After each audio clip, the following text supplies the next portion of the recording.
To appreciate why there's so much optimism in the air that Nigeria would exit its economic recession very soon, you just have to look at the immediate cause of the recession in the first place, which is oil.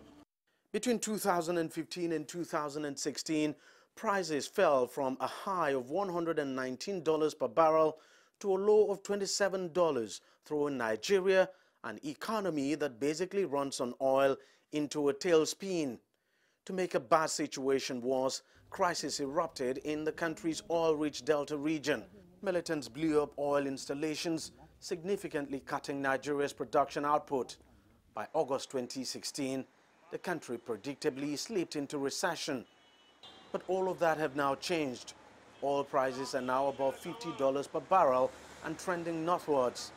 The Niger Delta is relatively quiet and production level has since picked up. Earnings from oil is now improving. Our reserve looks very good. As I speak to you, our reserve stands at above 31 billion, and that provides us enough of firepower or ammunition to be able to defend the currency, and we will do so with all intensity. We've started to see a downward trend even in prices, and we've also, like you also must have observed, inflation is also trending downwards. We are very much optimistic that by the end of the second quarter, very latest third quarter, we should be out of the recession that we're in right now.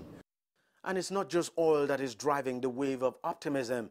Long-term investment in agriculture is beginning to yield positive results.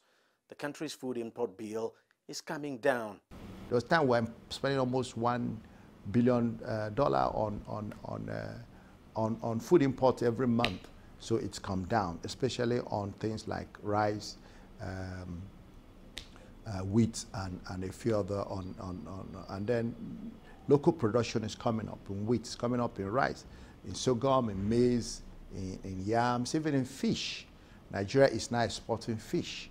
The country is also investing heavily in infrastructure projects like rail and road. And to attract foreign investments, the government has taken measures to cut out bureaucratic bottlenecks in its visa policy and improve the ease of doing business in the country.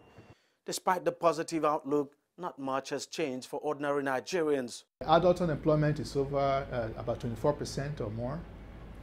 Youth unemployment is about 54 or 55%. So you find that the unemployment rate is high. And then the interest rate is about 14–15%, which means businesses cannot even borrow below 30%. There's still so much work to be done to get Nigeria out of recession and effectively on the path of growth. The country's 2017 budget is still stuck in Parliament and may not be passed until later this month. Analysts are warning that in itself could derail the small progress being made and that the government must move to get the budget passed quickly and hit the ground running in terms of implementation.